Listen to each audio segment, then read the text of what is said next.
Mereka akan meninggalkan pekerjaan mereka hanya untuk merubah administrasi yang seharusnya tidak perlu mereka lakukan. Kita berharap generasi sekarang pada saat melihat nama sebuah jalan, maka mereka terinspirasi. Eloknya itu bukan hanya sekedar mengganti nama jalan.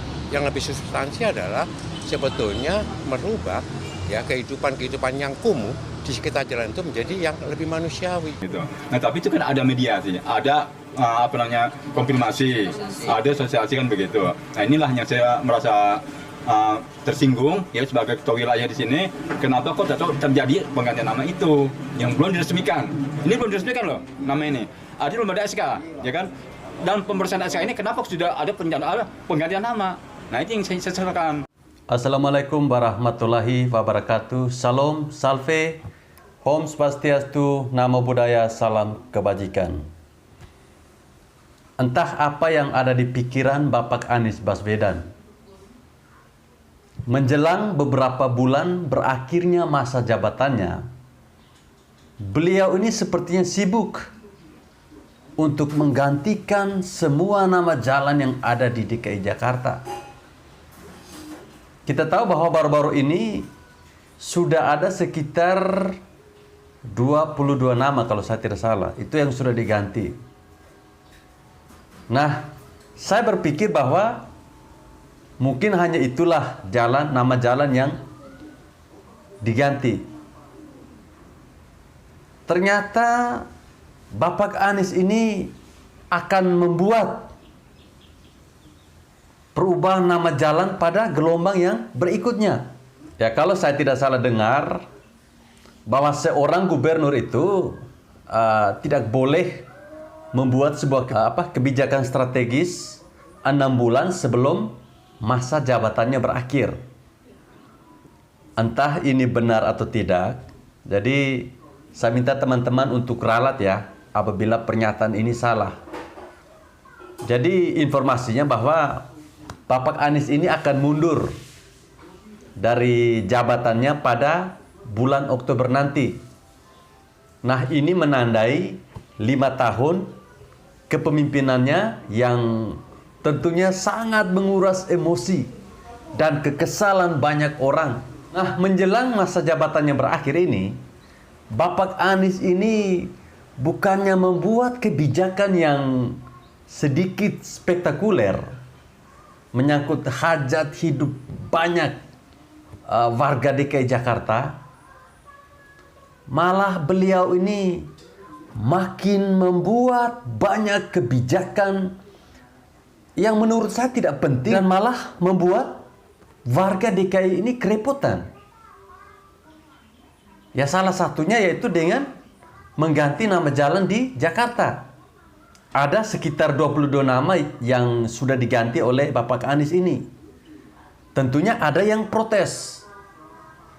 Bahkan kabarnya ada satu nama jalan yang dikembalikan seperti semula karena warga di sekitar itu protes. Jadi baru-baru ini Pemprov DKI itu batal mengganti nama Jalan Madrasah 2 yang ada di kawasan Rawabelong itu,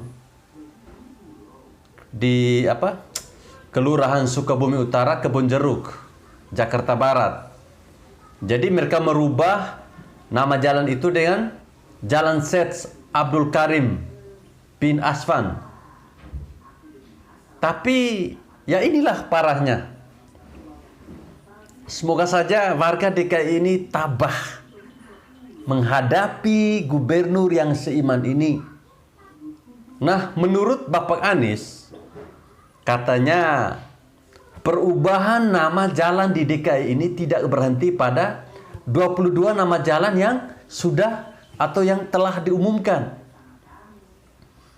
Kata Bapak Anies, perubahan 22 nama jalan tersebut itu hanya awal saja atau gelombang pertama. Jadi dia akan meneruskan penggantian nama jalan lain hingga tuntas. Nah, ini yang menjadi pertanyaan. Hingga tuntas ini apakah semua nama jalan yang ada di Jakarta itu akan diganti oleh beliau. Tentunya menjadi pertanyaan besar bagi warga DKI Jakarta. Kira-kira urgensinya di mana? Sehingga menjelang berakhirnya masa jabatannya ini, beliau mengganti nama jalan yang ada di DKI Jakarta.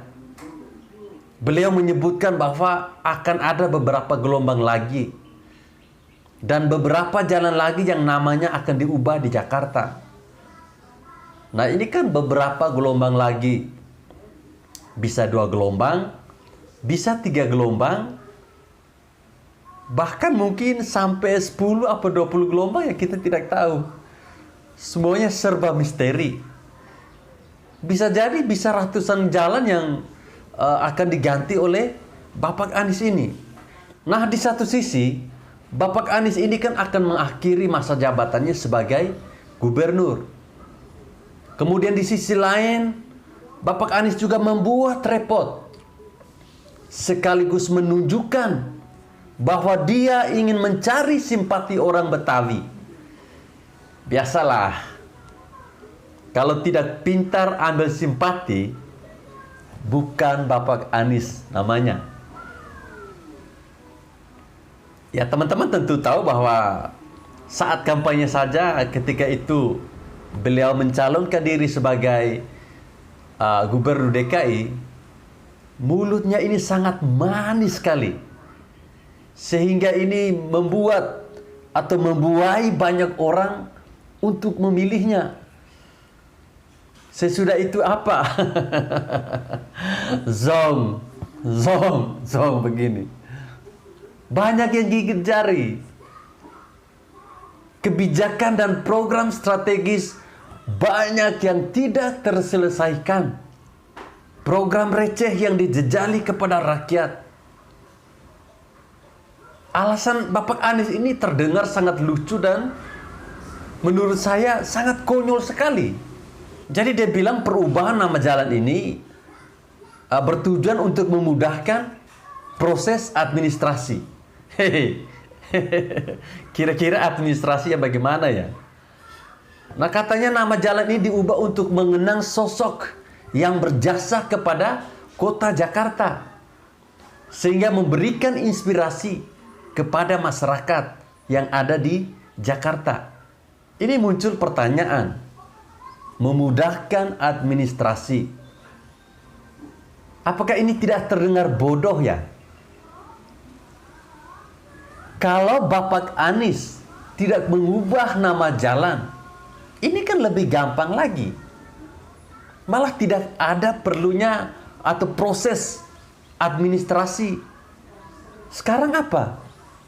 Malah yang dilakukan oleh Bapak Anies ini membuat warga DKI semakin repot.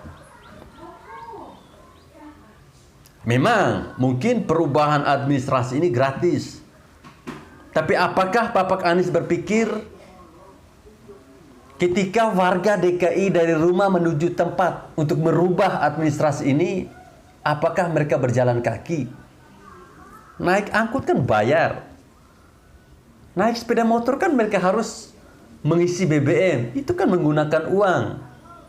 Lalu Bapak Anies dengan entengnya mengatakan bahwa perubahan data ini tidak dipungut biaya alias gratis. Yah, terdengar keren kata gratis. Tetapi beliau tidak pernah berpikir bahwa ketika orang akan berangkat ke sana, itu mereka akan keluarkan uang untuk membiayai transportasi. Mereka akan meninggalkan pekerjaan mereka hanya untuk merubah administrasi yang seharusnya tidak perlu mereka lakukan. Jadi mungkin Bapak Anies ini berpikir bahwa orang-orang di Jakarta ini tidak ada kerja ya. Mungkin beliau berpikir bahwa mereka ini hanya duduk ongkang-ongkang kaki di rumah sambil nonton film Tom and Jerry kali ya. Oh ya, bisa jadi Bapak Anies sadar bahwa salah satu pendukung terbesarnya adalah kelompok tukang demo langganan di Monas.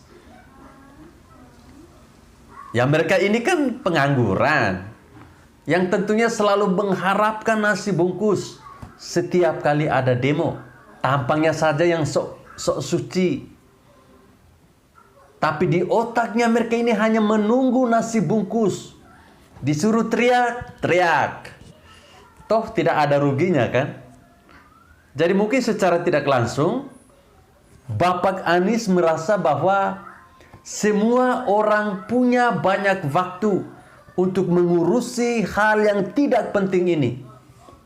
Malah ada gelombang kedua lagi. Ya, nikmati dan syukuri apa kebijakan dari Bapak Gubernur pilihan warga DKI Jakarta ini. Saya juga mencium ada bau-bau yang tidak enak. Mungkin nanti setelah mendekati masa akhir jabatan, Bapak Anies ini bakal bikin banyak orang makin repot. Ya kita tidak tahu apalagi yang akan dilakukan oleh Bapak Anies yang terkenal oportunis. Bagaimana? Menurut pendapat dari sahabatku semua. Silakan berkomentar di bawah kolom komentar ya. Ya kita komentar yang lucu-lucu saja biar tidak stres. Khususnya warga DKI Jakarta.